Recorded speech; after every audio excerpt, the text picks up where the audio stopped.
Geek Mode podcast going on right now. Another Geek Mode podcast, and we are live at the Hangout spot.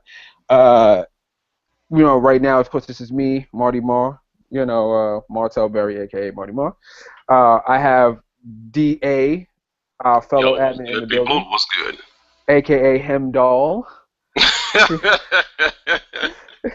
Yeah, I swear, man. I kid you not. I don't understand how anyone could see that as them dissing you. I really don't understand how that got confused.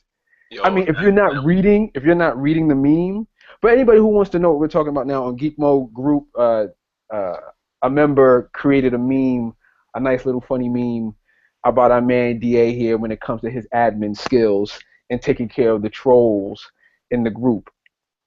I thought it was funny. I don't see how anybody could have saw that as somebody trying to play you, but that's just me.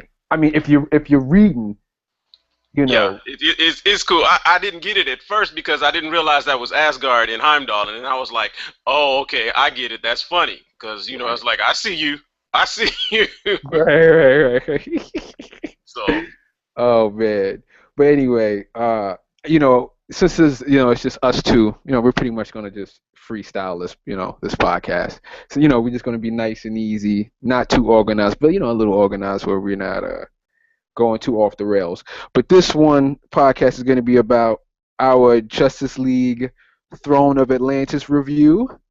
We're gonna start off with that, and then after that, we're gonna talk a little bit about DC animated movies in general and where they're at currently. Uh, you know, I figured, like I said, man, I figured this wouldn't go on for too long, but knowing you and I, man, shit, we might be here for like 5 hours, bruh. You know, but let's kick it off, man. So, what did you think of Justice League Throne of Atlantis? well, now it begins. Hmm. My opinion, I did not like Justice League Throne of Atlantis. Okay. It was weak. It was there were a lot of things that should have been written in that just went unanswered or unaddressed. And in my opinion, I think that this is one of those movies that after Justice League Doom, aside from one or two movies that shows that DC is really suffering without Dwayne McDuffie, Agreed. because he would address these things in his writing, and there are a few minor things that I noticed that his direct TV his DTV movies would address. And this one of the main things about this particular movie is I have to wrap my mind around the fact that DC now has a shared animated universe, and it's not the fact that that's a new thing. It's the fact that it's a new thing for DC. It's a new thing for for Marvel and DC, because Marvel just started doing it after Avengers, and the quality of those movies is way below the bar. All of those movies that Marvel has put, all of those animated movies that Marvel has put out since Avengers have been terrible. Mm. And the DC ones, I see what they're trying to do. They're trying to make sure that everybody gets on board with New 52. They're trying to make sure that everything is unified and everything. But it's all one overarching boring story. All right. And by the way, folks, I didn't say this at the beginning of the podcast, but I'm saying it now. Spoiler alert. This is a spoiler-filled review. You know, so hopefully you have already seen it, or hopefully you just don't care, or but we're going in. This is a spoiler-filled review, and no, we're not doing another one that doesn't have spoilers in it. I ain't got that kind of time. So this is how it's going. So continue, Da. Okay. All right. Well, um, like I was saying, I mean, all right, because look, not to cut you off, but to help you continue. If you, all right, I get that you didn't really like it that much, but in terms of story, like, let's start with the story. What is it about the story you didn't really like? I let's see. As far as the story goes, I will say that there were too many missing components. I don't know if they were left on the editing, on the chopping room floor, Hmm. or if they just simply weren't addressed. The Okay. actual story itself, I like the idea of the story, but it's kind of like it's a sci-fi geek nerd trope, you know, you know, uh, whomever is, he's lost and wandering, and he doesn't know who his real royal heritage is, and then he comes in and one person to rule them all, Hmm. and the story. I will say this, then the story itself, I can't really give a negative or a positive opinion on, for the simple fact that it's been done to death. Okay. So So you're thinking that maybe that's what's hurting it for you, maybe? Like it's just been done to no. death? Uh, do you really want me to go down the list of things that I found wrong with the movie, or are you asking me Absolutely. about the story? Well, look, okay, okay, let's do that. Yes, I want you to tell because I'm trying to find that out. Like what? Because I liked it. You know what I mean? I thoroughly enjoyed it. I thought it was some of the better films they had post Dark Knight Returns. Uh, because like you, and we'll get into this later on in the podcast. There's a lot of DC animated movies that I don't like post Dark Knight Returns. But this one was a little bit more refreshing for me. I thoroughly enjoyed it. So I'm trying to figure out what is it about this movie that you just didn't like. Okay. Um, Usually when I watch a movie, I want to be able to completely immerse myself in the movie without being pulled out more than 3 or 4 times and saying, "Hey, why didn't this happen? Or why wasn't Mhm, this addressed?" And mhm, usually, depending on the movie, it'll be addressed within the next 5 minutes or before the end of the movie. mhm. This movie had so many things that weren't addressed that just didn't make any sense to me. I don't know if it's because it's New 52 or what, but because there was so much going on that I'm like, that makes no sense at all. Why would this happen? Okay, Right. number one, when we come up on Arthur in the bar, these guys whoop his ass, and he gets up, whoops their ass, throws them out the windows, and they keep coming at him. Why? Why would you do this? If you just whoop this dude's ass, and he don't take, and he just shrugs that shit off, I'm gonna leave him alone. Yeah. But they keep coming at him, and then, of course, which I'm about to go there. I'm about to turn in the towel on this one All because right. Okay. the big black dude was unnecessary. It didn't have to be a big black dude. That stereotype, that trope, the big mean black dude with this voice. He always gonna come in every movie. Right. And the fact that he just got his ass handed to him, and he pulls out a knife, and the knife shatters. Then he decides, "What are you?" No, I would have asked, "What are you?" After me and my boys been punching you, and nothing happens. And especially if you punching him and a knife breaks on him, how are your fists not broken? Hey, you know what? That's a fair point. There's a lot of discrepancies I was just about to give you, but I can't give you one there.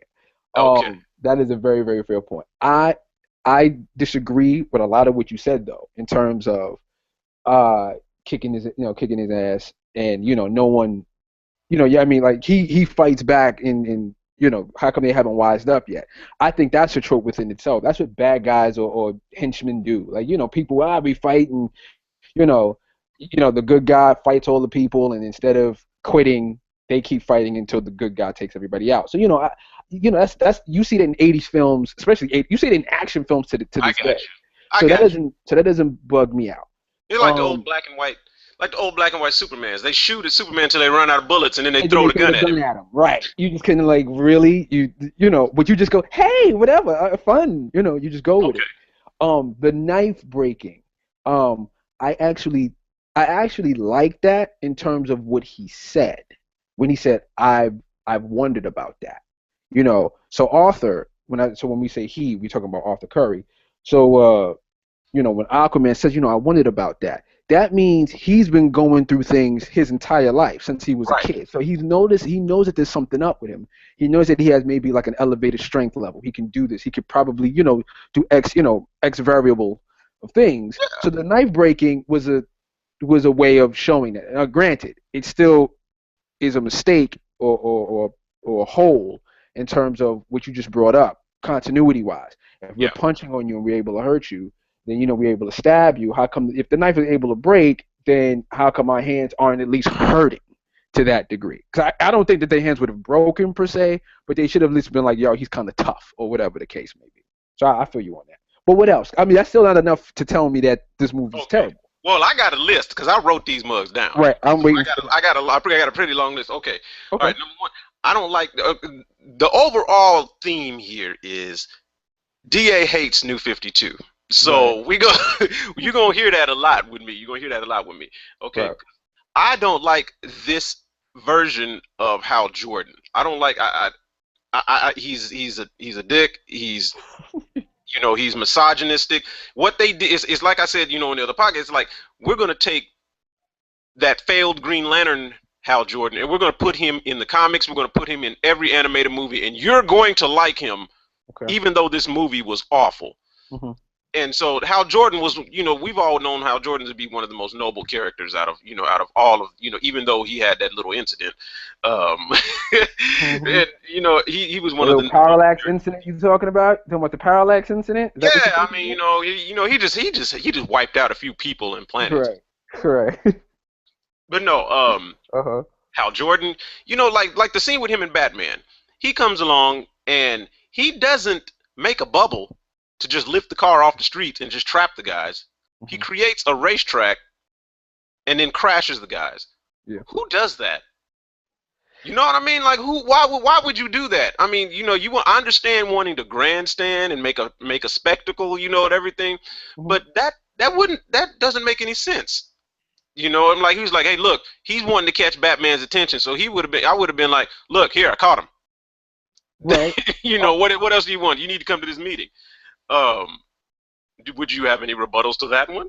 I mean, well, look, I mean, like, I look at that one as a little bit nitpicking. I Hal Jordan, this is the same dude in any incarnation that we've ever seen him in, is the dude who creates a giant boxing glove. So, for him to do that, with a track and whatever, it's just like whatever Hal Jordan is thinking. To me, I look at him as like shallow Hal, where everything that he makes is kind of, is really not that big of a deal. So Okay. him making that is really, not to sound redundant, but not that big of a deal. Him having that clueless "I caught them" speech that he has with Batman, like, well, dude, you're mad at me, but I caught them. Like, here you go. And it's like, no, dude, I was looking to track them, find the Scarecrow. No doubt. Now, don't get me wrong. I feel like there are better ways to show these characters. Like, for example, I think if Batman was tracking these guys, he wouldn't have followed them in the Batwing. He would have been silent the whole way there until they got there. Right. That's what he would have done. But I get that this is what I would call, this is DC's way of being Marvel. This is not a diss to Marvel, but it's these guys just being fun with these characters. Like, they're trying to do these characters in a fun way. So we're gonna put them in a bat plane. We're gonna put them in interesting situations that really wouldn't necessarily make sense to the character, but in some ways you can see them doing this. So it's okay. That's how I'm looking at what they're doing in this movie so far. Okay. Mm-hmm. All right. Next scene. Mm-hmm. Here's a positive. I actually enjoyed the diner scene with Clark and Diana and Lois. Probably the best scene in the movie, actually. Yes, it really is, because they address the whole glasses trope, and they address it in a way, it's tongue in cheek. But to be honest, if you really think about it, you slap some glasses on somebody, and you'll be like, especially if they're thick glasses, and of course, they'll be able to see through them, but. It's just like, they just slap some glasses on people and they're like, this actually works. I thought that was amazing. And I thought it was also good to see the lightweight romantic play between, Lois and Clark. Mm-hmm. And, and just, and her not realizing that, hey, this is Wonder Woman sitting across from me. Mm-hmm. So that was a good scene until Cyborg and Shazam show up, which kind of took me out of it. But they didn't really. Lois left before anything was said, so I wasn't really. I let that one go. Right. I mean, but look. I see. Like I said, I look at those as like nitpicking things. All right. So they showed up. So what? Yeah. I mean, was it the best thing in the world? Probably not. But it's one of those things. They show up to get them. Hey, how you doing? We need you. Look, I'm I'm trying to figure out, like, 'cause don't get me wrong, I love this movie, right? I do have issues with it, and I feel like these are not the real issues. The real issues are, what can I think of? When certain things go down to help the story move forward. Like I think those are like issues, like like toward the end of the film, with Orm obviously taking over, and he's able to uh use the lightning to strike Shazam and We're change. not. We'll get to that. Okay, That's one of okay, my points. okay. So all right, I mean, but that's what I'm saying. Like I'm looking for. I mean, look, whatever's bothering you is whatever's bothering you in the film. Hmm. I'm just the point that I'm I making see what is you're saying. right. Like a I'll lot give of you some valid ones. And here's the thing. I'll okay, concede. I'll gladly concede on the ones that are nitpicking versus the ones that are like, this makes no sense. okay, All okay. right. Hmm. Okay. And please let me know the difference between the two when you arrive. When you let me know which one you're talking Okay. about. Uh-huh. Okay. All right. I'll accept. And here's the thing. I'll accept Atlanteans talking underwater, but not the rest of the league. I will not accept Superman and Wonder Woman just being able to walk underwater and just talk because one is magic and one is alien, but the other Okay. two, everybody else is Atlantean. All right, but what do you want them to do? You want them to do sign language underwater? Like, what you want them to do? I would, and here's the thing. Young Justice did it best. They talk telepathically. Are you, first of all, are you for certain that they talk tele? Well, you talking about as far as like Martian Manhunt? I mean, Ms. Martian tour. No, I'm talking about the Atlanteans. They talk telepathically. They spoke to one another telepathically, and yes, they did talk underwater, but it was a series of clicks. If Yeah, I'm not, look, I, okay. it Look, was dolphin clicks. listen, I don't ever remember, and I'm sure just like you though, I've watched Young Justice over more than several times. Okay. I don't ever remember them talking telepathically underwater. Okay. Remember the first episode Yeah. when uh when he had talked when they were opening. I believe they were at a door and underground or something and Mhm. underwater I shouldn't say. And Okay. Aquaman and Aqualad talked to each other that way. They were Yeah. using I don't know if it was a series. I knew they were. If I can remember, you know what? I should have put this one in my. I should have put that exact scene in my notes while I'm tripping. So, um, but if you feel, I'll concede to you on this one until we can get some concrete proof. We can table that one. I So mean, right. I mean, like, look. Like you might be right as well. I'm not gonna say who's right or who's wrong. I would have to like bring up a scene right now while we're on the podcast. Take a quick look. I could do that, but in terms of like, I never even thought of it that way. I've just never thought of it. I know that they talk telepathically at times. I remember their mouths moving. Is all that I'm saying. But I could be wrong because I do no, their remember. mouths did move. Their mouths did move, and you know what? And there were times, when I accepted it as, of course, you're used to you moving your mouth when you talk, but if you're communicating telepathically, of course, you're still going to move your mouth. And so I left it at that. Okay, whatever gets you through the day. All right. All right, we'll keep going. We'll keep going. Uh-huh. You will keep going. Go ahead. The also, nobody addressed the whole ocean depth pressure thing. Yes, they did. Yeah, They they did. did? Yes, they did. Cyborg, remember? Cyborg said, you know what I mean? Remember they replaced his lungs?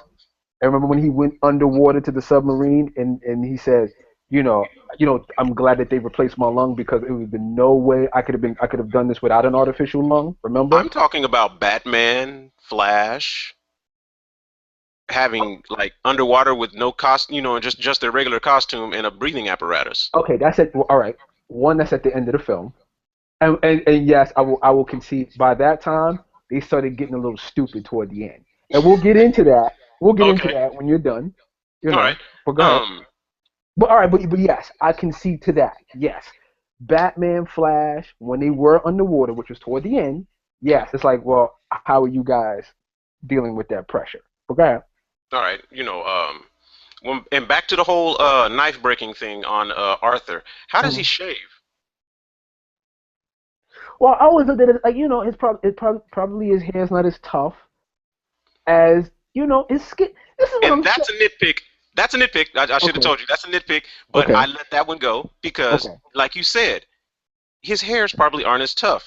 So if he walked through a fire, his skin probably wouldn't get burned, but his Mhm. hairs would get singed off. All right, but look, what it look. All right, you are not giving me you're not convincing me Oh, on okay, what the okay. problem. Look. I'm not. I'm not. I'm not asking you. I'm not trying to get you like how most people do when they critique movies and all this. Like I'm right because I liked it and you're wrong because you disliked it. No, no, no, no. I don't. Whatever your reasons are is your reasons. I'm just Da. You seem pretty smart, brother. you always you always give me that. All right, he knows what he's talking about. But right now, I can't. I'm like, yo, bro. I don't see what the problem is on why you did not like this movie. I want to at least be able to go. I don't agree, but all right, I feel you on that. You ain't giving me nothing right now. You Not sound like a nothing yet. you sound Nothing like a yet. man. You sound like a Man of Steel hater. Oh wow, wow. Right, and you know Well, what I'm how talking about about. this? How Okay, about like I said before, the whole overarching theme is that I do not like New 52, all right, and I have tried right. to like New 52. Hmm. And don't get me wrong, I seriously have tried. Flash was one of my favorite books. Even though it was totally different from what I'm used to, I still accepted it as new. I tried my best. I'm like, okay, this is only temporary. Right. I looked at everything, like, yo, this is temporary. This is all going to get reset sometime in the future. All my regular characters will come back, which it will next year with this year, which is a Hmm. good thing. Some of them will be back, some of them won't. I'll Hmm. accept that. But Hmm. um, I guess my nitpicks is me being a just it's like I said before. There are certain things that have been addressed in other DC movies that were not addressed in this one. So, especially in terms of either, not even this one, but I should say since Flashpoint, um, they've been addressed and before the end of the movie or within the movie, within the next 5 minutes or whatever. And so there's a lot of things in here that took me out of it. That, and I'll say this, because I got other points, but Hmm. overall it's okay. It's not better than, I mean, here's the thing. It's better than War, Yes. but it's not great. You know what I'm saying? It's a decent movie. And Okay. it's enjoyable. If you don't know anything about the characters and you watch it, you're like, "Oh, this is dope." Right. Right. So, I guess that should be where I should have started from then. If Well, right. I mean, look, it's like this. Like you, I'm not a fan of the new 52. I'm not. I'm really like, okay, I'm not a fan. But what it is I respect the fact of, especially when it comes to animated forms or different incarnations, I respect what it is that you're bringing to the table. Now, if I don't like it still, then I don't like it. Um, and what this movie on its own, by itself, especially as a sequel, so to speak, to War, it is a much better film. I feel that it's animated much better. I feel, um, I feel like everything is just sharper. I feel that there are better characterization for these characters, uh, uh, in Throne of Atlantis rather than War. War to me was kind of crude. Like War had real dumb shit in it, like Batman interrogating a parademon, talking about what were you doing there, down by the docks. He's a fucking parademon. How is he even going to talk to you? well, What he makes doesn't know that he never seen a parademon, so he well, doesn't know he can't talk. well see how you look? You telling me you tackle a thing and the thing goes, "Wow!" You think it's gonna talk to you? Well, You know what I mean? see, Like, come now on, you nitpicking. that's a nitpick. Come on, man. All right, okay, That's a trope. fine. That's a trope. You're Okay. supposed to. He's supposed to. He's human. He's supposed to ask questions. Oh, but okay, fine. See, But, now the shoe's on the other foot. but see, Now but I mean, come on, man. There's a lot. there's a lot going wrong with war where I feel in this case in Throne of Atlantis they have a better situation of characterization They like you do. brought up They do because the Wonder Woman Clark thing you brought up, and they have several other scenes, not just the diner, but when they're in Greece, I think, and they're talking and they're having a conversation between each other, like about being among humans and all that, and they kind mhm, of like they kiss each other and they go off into the sky. I thought that was the dopest DC godlike moment for yeah, these characters in I'm terms of like New 52 stuff. So I'm I with thought you. that was great. I'm with you on that. It's like I said, war was one of those things that I could have accepted had Darkseid been worth it. Darkseid Right. wasn't worth it. Darkseid came through and he was a grunt. Hmm. It wasn't even he wasn't even the he had no personality like the dark side that we've known. I'm like, and I understand, everybody's personalities are kind of turned around, but this dark side that came through, he was like, me dark side take over Earth, Right. and didn't say a thing. He just came through the portal and they pushed him back. Right. So I was like, wait a minute, that's not how dark side operates. What right. is this? Right. And I feel Atlantis, as an example, did a better job than that. You know what I mean? In terms of like how everything looked and how everything got set up. Their through line, their thread in Atlantis was pretty well done. It Yes. was, real simple. Orem, um, obviously wanted to be ruler. He wanted to blame it on the surface dweller so he can start a war. So so he can have all these different reasons. Obviously, his mom's was hip to it. She wasn't having it. He ended up killing her. She ended up trying, but before that happened, she ended up trying to get Arthur to come and rule and be king with the Yeah. help of Mira, and you know, and you go on from there. And which, by the way, Mira was the shit, and You know she did what? I was the just about to say, I show. didn't want to interrupt you, but I was like, the fact that she was hip to the game the whole time, that's what made her dope. Was the fact that she was like, look, I understand that, this wasn't their fault. This wasn't their fault. We're going to try and keep things chill. But we need to win it. No, Right. I'm the king. I'm the queen here. Hmm. And even though she knew that he was trying to do, she let him do all this bullshit. Right. You know. And the fact, and the fact that he killed her, I was expecting it, but I wasn't expecting it. Hmm. And when it happened, I was like, oh, okay, that I can deal with this. I can Right. I can go with this. Now, don't get me Yeah. wrong. Don't Oh, get me wrong. That was a little cheesy. Like that. That is, and it's a nitpick, but it's a problem in its writing. In the fact that, for example, she knew the whole time. There really isn't anything that really kind of gave you that inclination that she did know.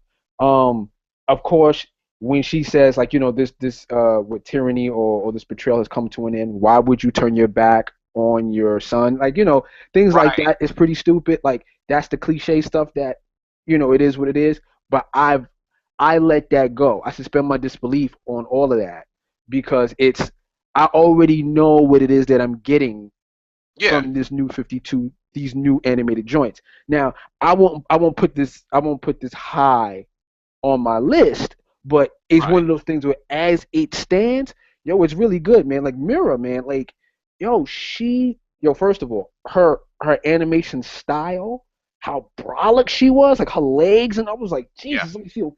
She looked like she reminded me of Chung Li. You know Yeah, what I I got you. mean? You're right. You're right. And she was extremely vicious.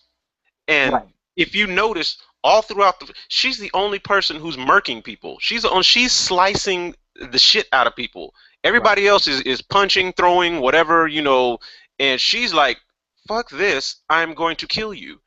right. And she's slicing the shit out of everything in sight, Mm, throwing water spears through people's heads. She's right, not forgiving of her own people. right. You she's know, she's she's a warrior first, and right, that's what was dope about her. And right. and if I can point out one thing that go back to the whole queen being betrayed and everything. Hmm. When Orm blamed that on the surface dwellers, there were no surface dwellers ever there. How would anybody believe that? Who was the surface dweller that killed her? Well, see that goes into and here's what I mean by how tight the story was. what they were trying to say when the submarine, you know, the submarine, remember, was used, like the armaments was used to Hmm. attack um, Atlantis. So they were trying to say, well, those who did this killed, Got you. the All queen. right, I'll let that one go. Right. So when that happened, it was like, oh, okay, all that makes sense. You're right. He just needed he needed an alibi and a fall guy. Yeah. And he wanted it to be the surface dwellers. All that to me works. What makes me the reason why I keep using the word love for this story, even though if I was to really grade it, I might give it like a C plus, B minus maybe. Okay. Um, is because of, again, going back to characterization. Like, let's I'll break these down quickly. Batman, excuse me, Batman, like the dude who does his voice, I really can't stand that dude's voice. I can't stand the dude's voice on as Batman. It's Jason, I think Jason Mora, I think is his name. Uh, uh, I can't stand him. But in this one, for some reason it It was on the fits. mark. Right, Yeah. it fit. It Yeah. was really on He the mark. doesn't, and I'm with you on that. I don't like him. I don't like his voice as Batman either. But consistently in each movie, Batman is Batman. And you Right, can't. I'm looking at it like you can't really mess up Batman. If you mess up the only way you can mess up Batman is making him like Chris Nolan's Batman, and right, having him do things that are totally uncharacteristic of Batman. right, But this right, Batman is legit Batman. He's brooding. He doesn't trust anybody, and he sticks to himself. right. And One, brooding. How come Manta had his helmet on underwater the whole time? I don't understand why this was going on. okay, See, see, I'm looking at this. I'm like, Manta should not have. He's Atlantean. Why would he have his helmet on underwater the whole time? That should be okay. I'm gonna get real nerdy here. okay, right, all All right. right. Hold that thought for a sec. Hold that thought for a sec, real quick. Hold on, hold on.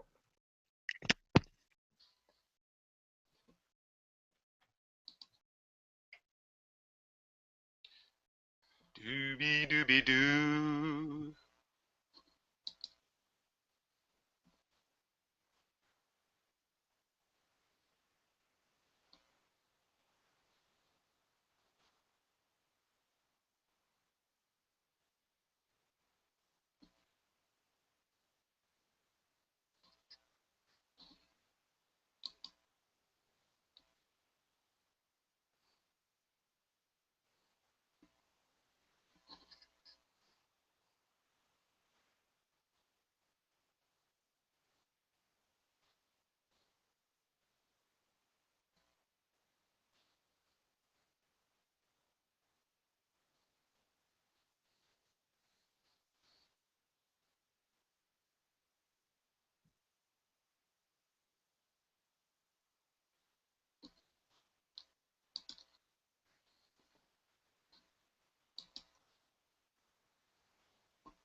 Okay, okay. So when I say hold, all right. When I say hold up, it's because I know where you're going. Oh, I think I know where you're going with Manta. Manta. That dude. He didn't even really need to be in it. Like, they used him as a way of piecing, getting the little pieces together, like as far as how did they find Arthur? Where was Arthur, and who was keeping an eye on him besides Mira? Like they used him as as a way of uh, getting those little bit of writing problems out. So I can definitely see the problem in Manta.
I had him back.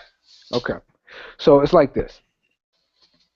Okay, okay, I know where you're going with Manta. I can definitely see issues with Manta. To me, Manta was just used. He was kind of like like he really wasn't needed, Exactly. but he was needed for all those writing mistakes that they had. True. Like True. tracking down who was going to track down Arthur. You understand? Like besides Mira. So if it's Orm can't do it because Orm's in He's in the Atlantis. kingdom, right? Right. So we need somebody else to do it. We'll have Black Man to do it. Like, they don't even really explain to you. I mean, they What Manta show you. is. He's Right. not. He's not. His military, whatever rank he is, isn't addressed, Right. and they go through lengths to show you what he looks like without that helmet for nothing. Yes. I agree. So I just look, and the fact that he went out the way he did, as somebody on the board said, they said that he got Looney Tuned. He did. Yeah, he did get Looney Tuned. And I was okay with that.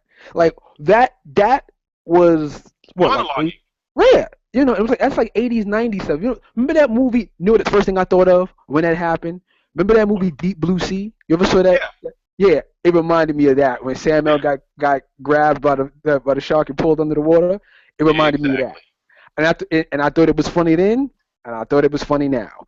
It All that stuff works. Like when you know, sometimes, not turn my brain off because I don't I even don't like like that that phrase phrasing. either. Right, I don't like that phrasing. But in terms of, all right, look, all right, I know that this is stupid, you know, but I can let that go. I can do things like that, where it's just like, oh, I know what's about to show up. This is where this is going to happen. Even though I didn't expect him to get chewed up like that. The way he Right. screamed, that was hilarious. And did you catch the nod to Batman Brave and the Bold? No. He said outrageous. Oh, he did.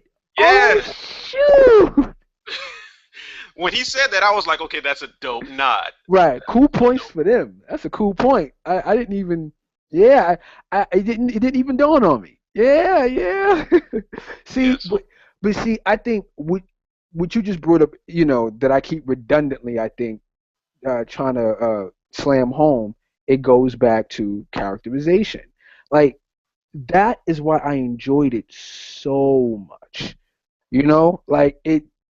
You know, Arthur, as an example, when he everybody on the Geek Mode group kept saying, "Yo, you know how you know he's a drunk, and you know, and he knows all these fighting skills." I'm like, no, people. I think people misunderstood that. He wasn't a drunk. He was drunk. His father died that week. He went and got Gotcha. drunk. You know, so when he woke up the next morning and he's like, "Oh, like I'm out of it," and so on and so on, and he sticks his head in the fish tank, I thought that was dope. When he puts his head in the fish tank, like it's almost like he knows, He knows that he can breathe underwater. or either that, or instinctively knows he needs to be near water. You Yeah. know, like, and that's why later on, when he wakes up underwater, I can see why he doesn't bug out. You know, Okay. he You know what? Because I was really bothered by that because I would have been like, hey, at least say something like, hey, how am I doing this? How are we talking? How can I, blah blah blah, But if you think about the way you have it set up, it's unwritten that he just knows that he was destined for something greater. right, and and like they show you little not. I love that in film. I love it when I love subtlety. So I think, don't get me wrong, if it's there to be read, I think that's how it's supposed to be read. I Mm, don't think that you're supposed to tell me everything outright. Don't get me wrong. I don't think you're supposed to assume everything. But I think when they give you enough subtlety, especially in different spots, then it's built in. So the whole when he gets stabbed saying, "I wondered about that," meaning there are other things about himself that he wonders about. yeah, He sticks his head in the water. Okay, so by the time he sees his mother as a child underwater and doesn't bug out, you know, I saw her dad, I saw mom. At this point, I guarantee you he knows he's something more. He just doesn't know right. what. Yeah. So when he wakes That's what up he says. I wish I underwater, knew. right? So when he wakes up underwater, he rubs his neck, kind of like, "Oh shoot, I'm okay. I know I can do that now." It Right. None of that. That's what I'm saying. It isn't. I don't think he needs the freak out moment. As a matter of fact, the cool thing about that, remember when he says, "Listen, you're gonna be king," and they give him the armor, and he's like, "Hold up," and he takes off all the armor. He's like, "Yo, look, one moment I was burying my dad, and the next moment I'm supposed to be king." And the thing that he says that was so strong was, "I need some air." Yeah. That Yeah. was Yeah. so You catch cool. that subtlety. Yeah. Right. And then he swims to the top. And it's just like, yo, like all that they do well. Superman, this is, I loved his attitude. I loved his attitude. I feel like they balanced him out much more, unlike in War. But I feel like Throne of Atlantis, he's very balanced out. You can see that he wants to be a part, and at the same time, he doesn't take no shit. Yeah. He's not a chump.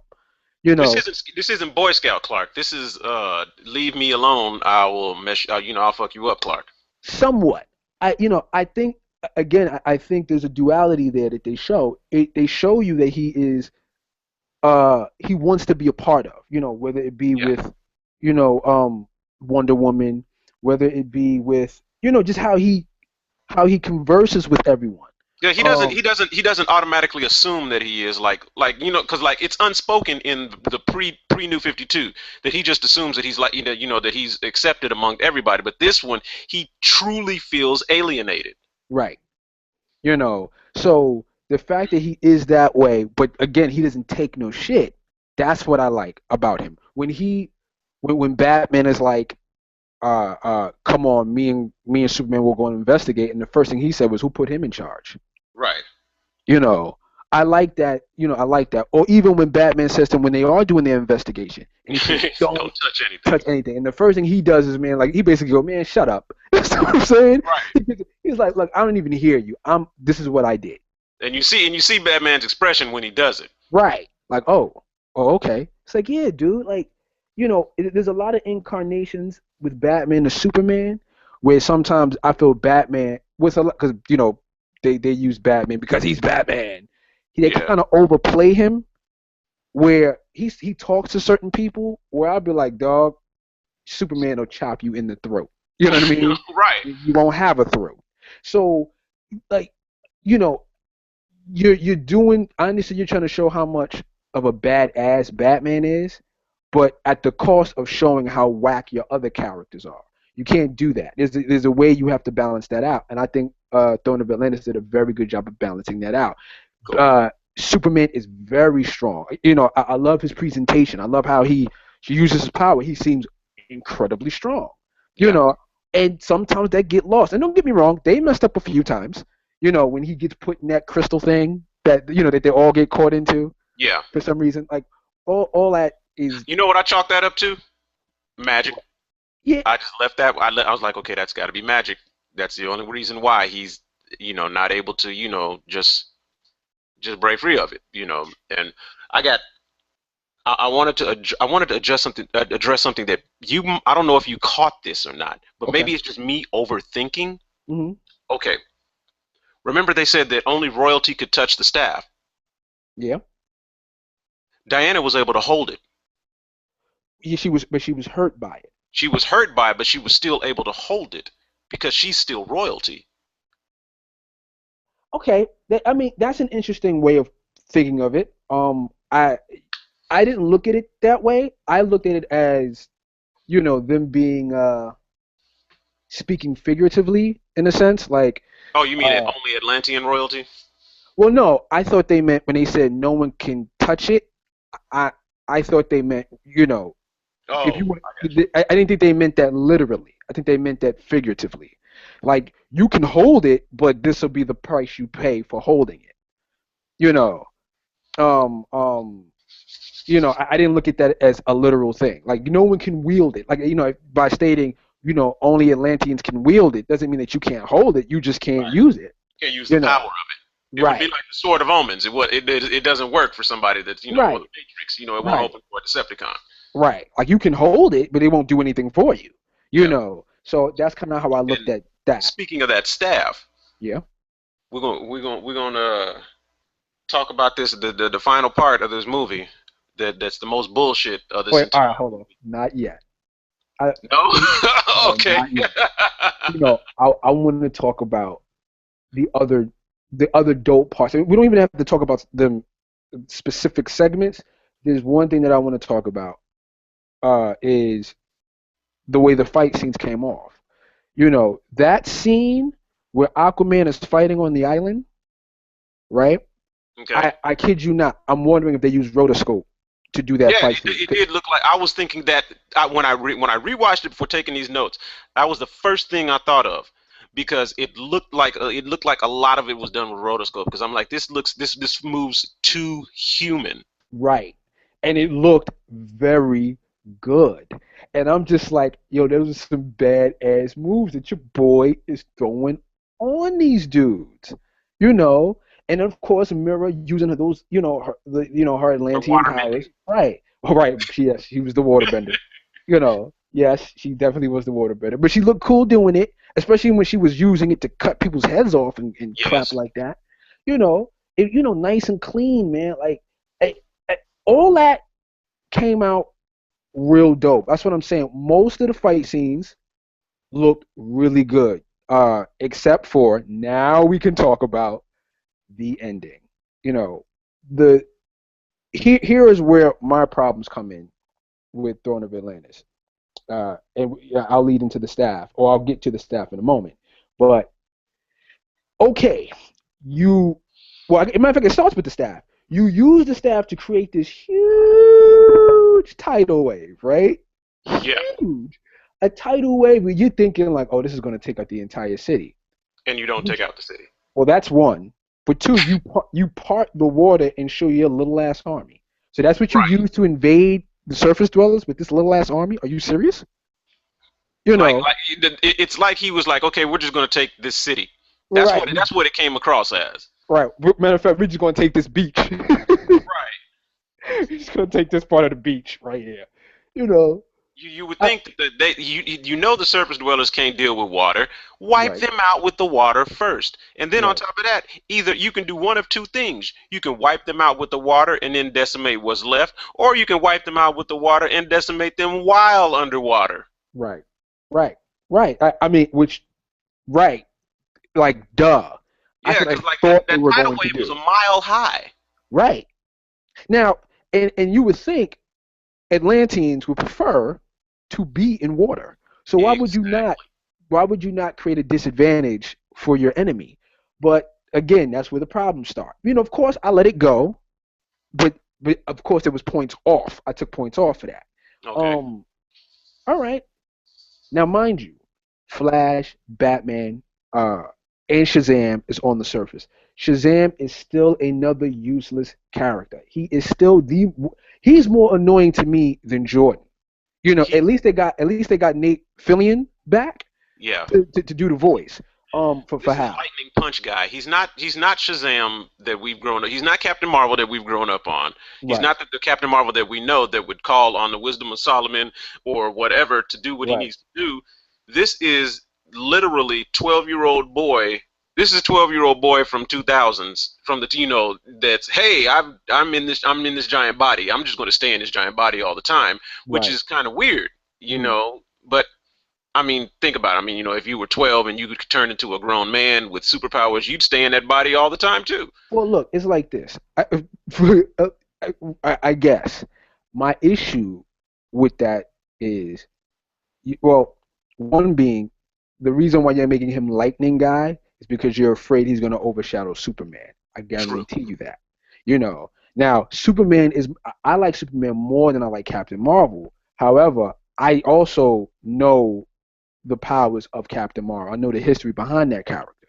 So I'm like, look, don't.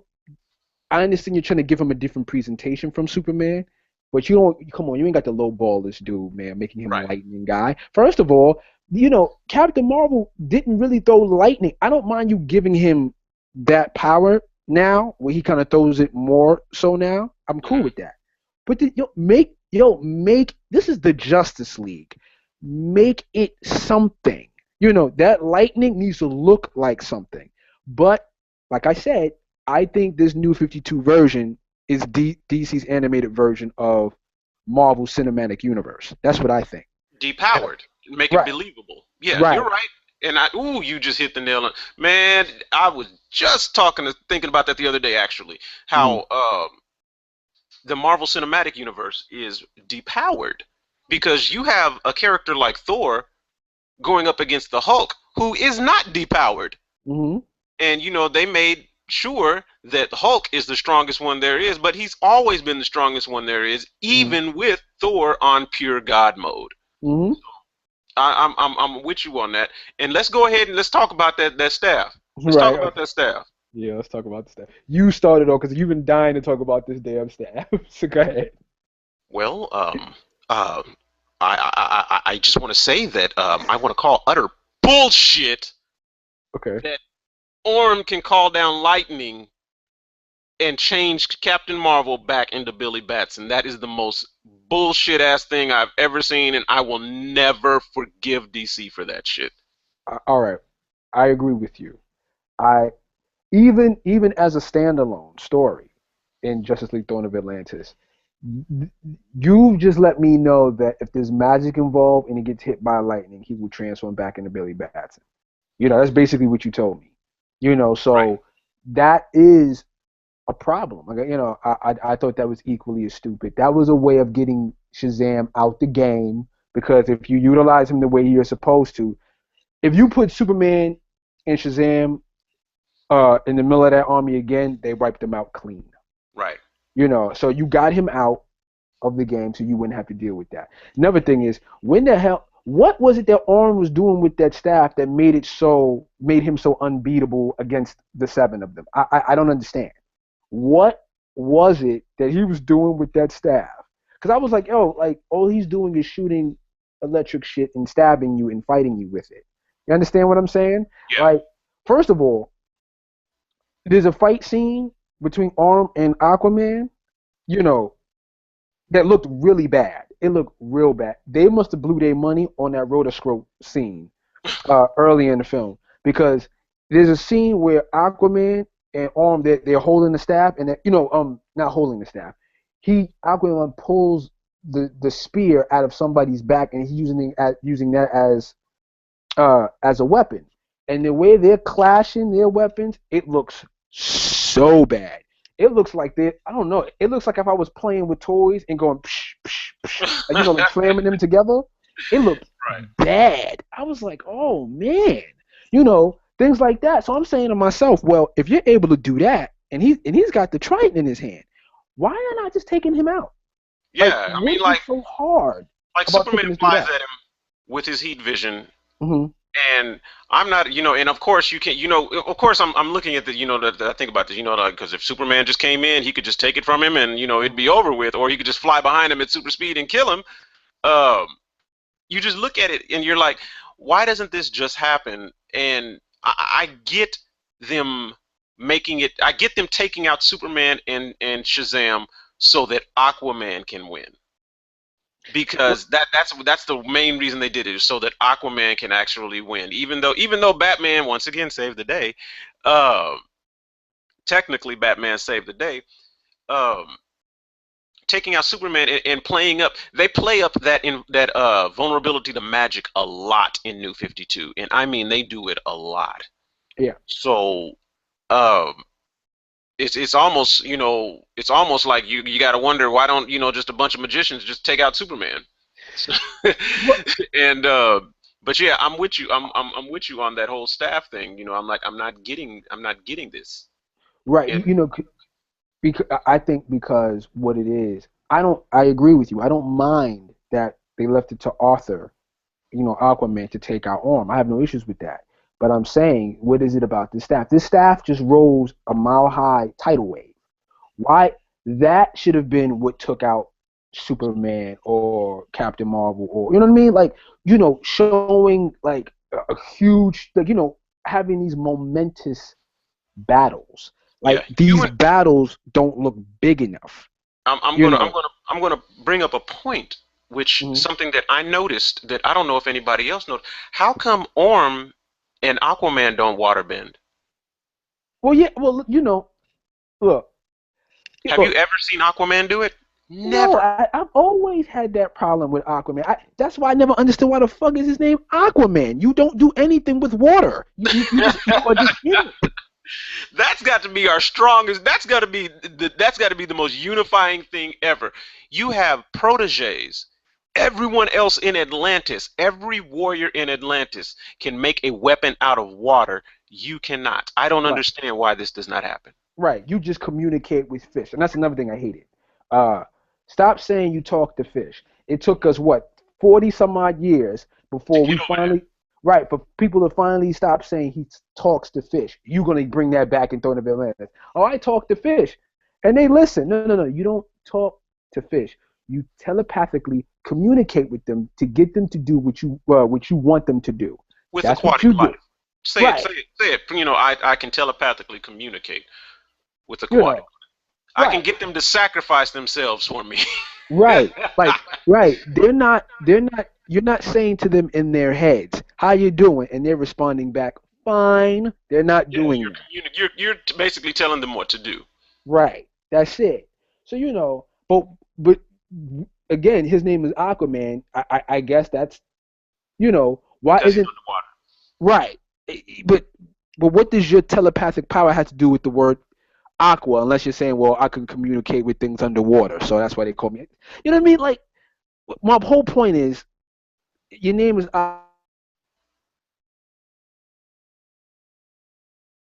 I would love for the Triton to be that for Aquaman.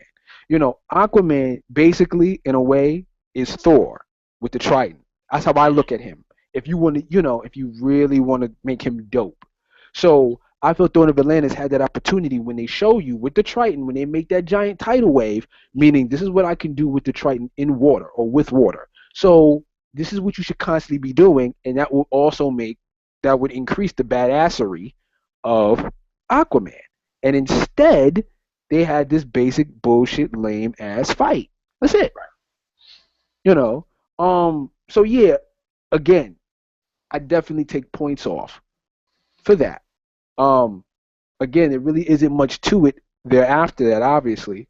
Um, he accepts being king, whatever, which is supposed to be, simple. It's, bullshit in a way, but whatever. We accept it, or I do. And then your movie goes off. So, quickly, a quick recap of Throne of Atlantis is Arthur trying to figure out where his place is in the world. He finds out. Aurum tries to attack the surface dwellers. Justice League steps in, right? All the characters, for the most part, minus Shazam, are very well taken care of, including Cyborg. I like Cyborg's story too. Yes, I was about to say there's nothing I can complain about aside from him being the New 52 version, and there's nothing that I can complain about Cyborg. They did him very well. I Right. could have stood for a little booyah in there somewhere. And I'm gonna always be pro booyah for Cyborg. Well, yeah, yeah, of course. Same thing. Look, it's like this.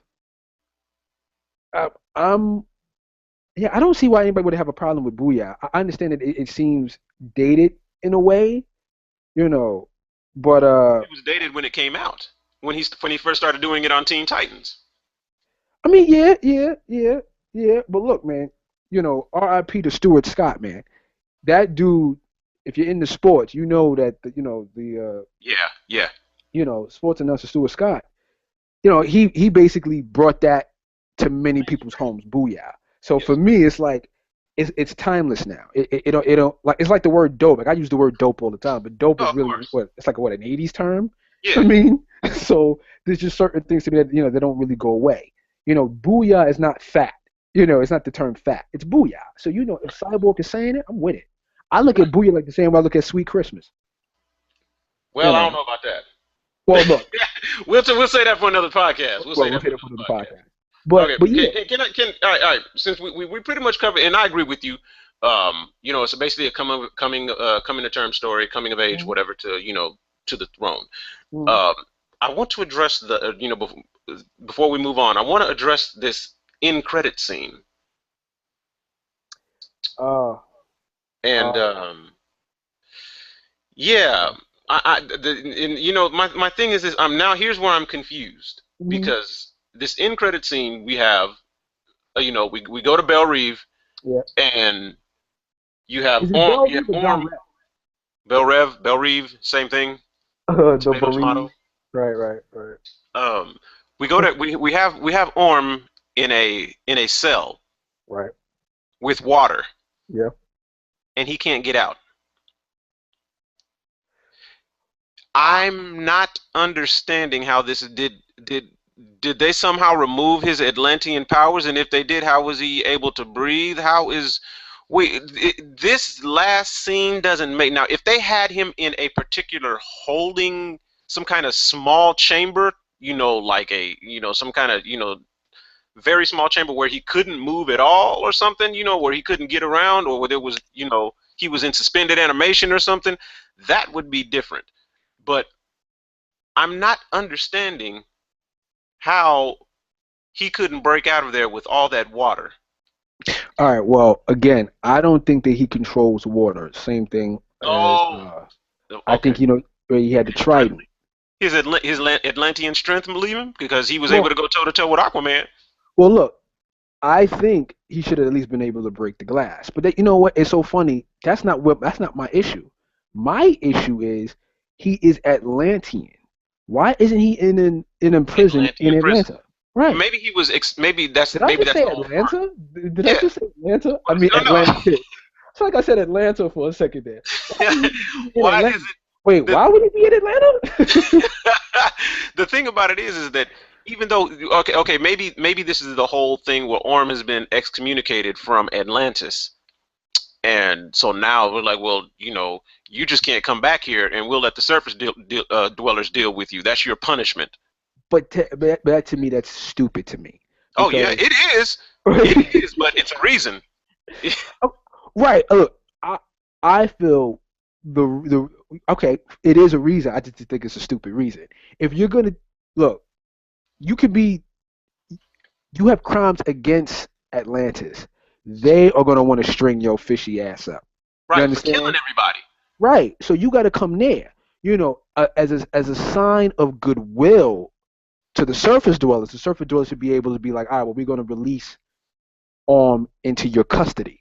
That's how I would think it would work, not the other way around. Well, You know. see, that's that whole. This is where this all boils down to. Rest in peace to the greatest. Dwayne McDuffie would Hmm. have addressed that. Yes. I honestly believe that he would have addressed that totally, and there would be no questions. Right. Right. So I yeah, that's that right there. That last scene, it was. I understand what they were setting it up for, but at the Hmm. same time, I'm like, oh great, we're getting another boring Justice League, New 52 movie. But Hmm. um, yeah, I'll let that one go. I'm good. Right. Okay. Here's another thing. Couple of things that I like though. Before we end this podcast, I know we did say we were gonna go into like all the other DC movies and all that, Yeah, but after this podcast, I realized that we need one other. that's a whole another podcast. Yeah, B. Yeah, I'm gonna bring TJ in on this one, and we'll Okay, talk about it, and then we'll so keep those thoughts in mind. all right. But I got the but notes right here. I'll hold on to that one. I all guess. right, cool. Do are we gonna do that one tomorrow? You know what? I'm thinking about it. I'm thinking about it. Of course, another set of things for us to talk about, but Oh, okay. but this one right here, like I'm thoroughly enjoying. Um um um. So we could probably finish this off tomorrow.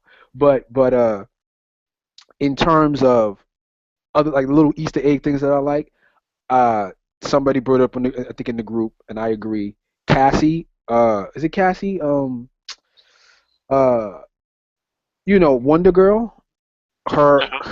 Her model was in was in the dining scene. The scene with Wonder Woman and Clark. I thought that was great. When she's like, "I love you, Shazam," with the lightning shirt. That's Wonder Girl. So you can see this. Oh, I You did. made no connection. Yep, that is Wonder Girl. Yep. I mean, it may not be her, but that's her model in Yeah, terms of like, in terms of the head sculpt and all that. Yep, gotcha. that's all her. Um, the John Henry Irons scene, I thought that was great. I thought it was great. Uh, I didn't, the whole calling him by his whole name thing was kind of odd, yes, but yeah, it was really, really. Look out, John Henry Irons, the guy who was in the Reign of Superman. will become steel. Right. But yeah, I Yeah. mean, there's sometimes there's ways to drop those subtle things, and sometimes there just isn't. But yeah, I Right. guess we can add outrageous to that. Well, John would have been fine, but I guess people would have thought No, John they as in wouldn't. John Stewart. No, they wouldn't because he had that hammer. They would have made the connection with the hammer. True, but again, I feel Throne of Atlantis. The point of the New 52 uh in the comics was to bring in new new readers, and I remember reading some years ago non-readers, which I always thought was stupid. You don't want non-readers because if they're non-readers, they won't read you. Right. But they wanted non-readers, so those who wouldn't know, I guess the lore of DC. So I think that's probably what it is that they were thinking about why they said John Henry. Um, I think Henry by itself would have been fine. But whatever. I really like that scene, especially when Superman saves them, and when he Yeah. does like that. So to me, I haven't seen an animated form. I haven't seen Superman like this in a little while. When he kind of gives them that, the two fingers, the salute, like "What Yeah. up, fellas," and he takes off. I was like, "Whoa, that's Superman for your ass right there!" Like things like that. I love. I love Uh, watching characters be the way I've interpreted them. Because Right. there's many ways to interpret these characters. Um, Seeing him do that, like I mean, don't get it twisted. Dwayne McDuffie has really, to me, nailed home Superman. Uh, but this, to see somebody else do it and give me another hint of him in animated form, I thought that was like, that little nice little salute, does a lot for me. And maybe that's the reason why I enjoy this movie so much. Maybe like I shouldn't be giving the movie so much points, but you know, I'm trying to grab on to anything that I can at this point. Now, like, I'm not stupid. I don't just fall for everything. Yeah. But I'm saying when you ask me, what is it about this movie that you really enjoy so much? Besides the stuff that I just told you, it's things like that. The little salute, the dining scene, the cyborg, you know, talking about, I can't talk right now, Justice League business. And you're realizing that, don't forget that you still got to be human too. Like little things like that, Hmm. I really, it carries me. I'll say, Yeah, you know, because what it does is it lets you know that they care to create um, a draw for these to attach you emotionally to these characters. right, So, I'm like, you know, I, I wondered, did we cover everything? You know, is everything covered? Story, like I said, story was cool. Animation, Action, and the thing, yeah, the animation isn't, I can't really say anything about the character models and the animation. It's greatly different from Flashpoint. thank Um, God. and shut up. We're I not going. know. We're gonna have this talk on the next podcast. No, because there was the animation stuff. Superman was, was everybody, was like really drawn extremely weird in Flashpoint at Yes. certain times. But that didn't take me out of the movie. Um, Okay. I think what I did, because I went back and I watched Flashpoint again the other day, and I Yep. realized um, that when after I watched Throne of Atlantis, I went and I watched Flashpoint, and I realized that they are connected, and I was like, oh, that's right, they are connected, Right. because the exact same ship models that come out of the Atlantean oceans are the exact same ship models and army guys, well, and warriors that they use in Throne of Atlantis. Oh, that's interesting. So yeah, so I mean, I thought that was pretty cool. I was like, oh, these are the exact same ships, and Hmm. I think overall that Throne of Atlantis, while the animation, let's see, we had a decent, it was an okay story. Animation was better than it was, and of course it's going to get progressively better as they go on. Uh, Voice characterizations, can't really Yes. complain about that. Yep. I Yep. can't complain about it. Right. I know I can't either. Uh, Um. I know a lot of people, they're going to be like, oh, well, Kevin Conroy is the only Batman. Yeah, but we gotta let that go Right. because Right. And because Andrea Romano has the final say so. So, right. And send don't all get your me hate wrong. letters to her. Right. And also don't get me wrong. I felt like she had been slipping a little bit. You know, a little bit. But to me, especially with this one, using this as an example, um, I it is when Kevin Conroy is the greatest Batman voice for me ever. Hmm. That doesn't mean that he's the only person that can do the voice. What is his name? Brent Greenwood. Greenwood does a really good. Is it Brent or is it Brandon? Brandon Greenwood or Brent Greenwood? Give me Which one which quick. one was he in? Under the Red Hood, he did Oh the voice yes, of Batman, and so it is Brent, right? Is it Brent or Brandon? I can't remember. Well, I don't mind looking it up real quick. I mean, well, if was it Lieutenant Pine in Star Trek? Oh, Uh, Star Trek and then Star Trek Into Darkness. So, yeah, that guy. I thought he did a very good job as as Batman. I thought he was like, oh, Bruce. I'm sorry. My fault, y'all. 'Cause I know who, when the people gonna hear this podcast, they're gonna be like, "It's Bruce, you fucking idiot." Yes, Bruce Greenwood. Bruce Greenwood. I thought did a great job as Batman. Like I would want him to be Batman if not Kevin Conroy, and if not Kevin Conroy, uh, not this guy, not just find somebody else. But in terms of Batman, but again, this he did a really good job. I understand that I can't get Kevin Conroy all the damn time. You know what? And I'm happy with that. Look for somebody else. Get somebody else other than Jason O'Mara. That's the guy's name. I can't stand that guy is Batman, but he was cool here. He was cool here. Yeah. Jerry O'Connell as Superman, tight, on point. I want him back from this point on. I really enjoy Jerry O'Connell as Superman, and it makes me think like I've always said, yo, maybe he could have played Superman in real life, like a live action Yeah, version. he was a good looking guy. I mean, Right, he could built gotten a little bulkier. Um, right. and if I can go there, if you think about it, him being Superman is kind of ironic since he also played Shazam. Yep. And also, but but it's also ironic too because he also tried out for Superman. He tried out I think a few times and just didn't get it. I think he tried out for Superman Returns and didn't get it. Ah, So yeah, finally he finally you got closer by playing Shazam a few times, and you get even closer, or by playing Superman in this version, and it shows you how much he does a really good job. And to me, he does such a good job that he doesn't sound like Captain Marvel. That's what I really enjoyed about it. yeah. Same guy doing the same voice of these two characters, yet I feel there's a distinct difference. So, we have that. Rosario Dawson as Wonder Woman, she is my Wonder Woman. You know No what? doubt about it. Even live action, I would accept her as Wonder Woman. I would too.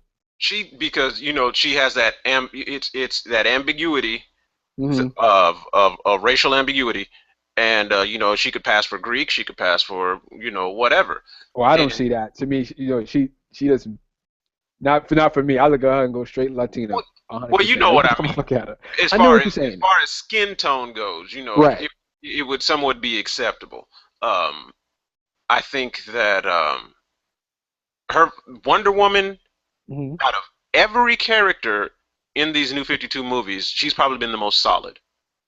Because Yes. technically you can't mess up Batman.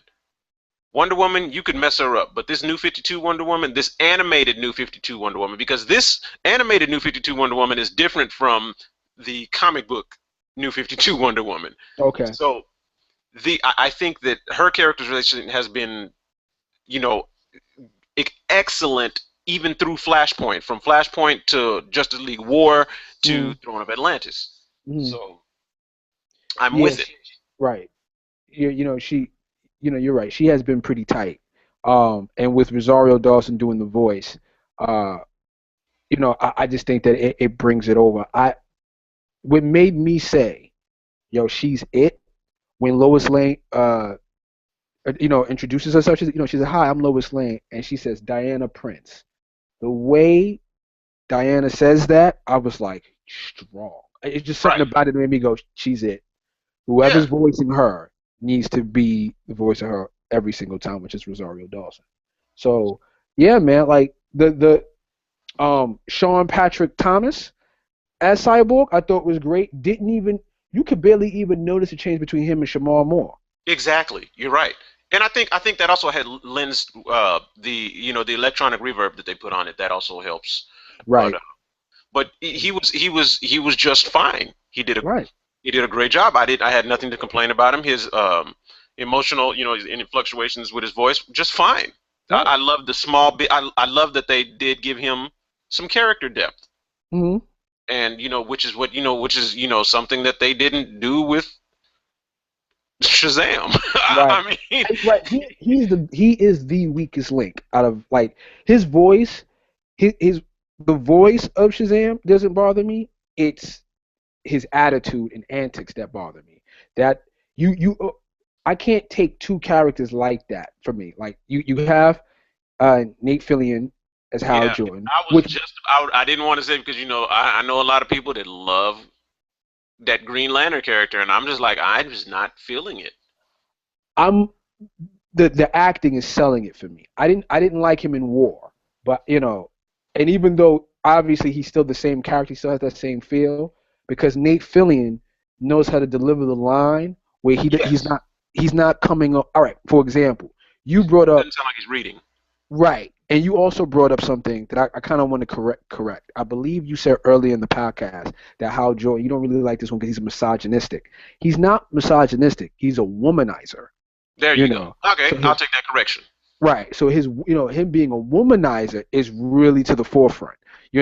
Where it's not Hal Jordan is not really a womanizer. He likes women clearly, but this whole womanizer thing that they put on him in the New 52, this animated version, I don't particularly like myself, but they have found through Nate Fillion's voice a good way of balancing him out. He comes off more charming, than obnoxious and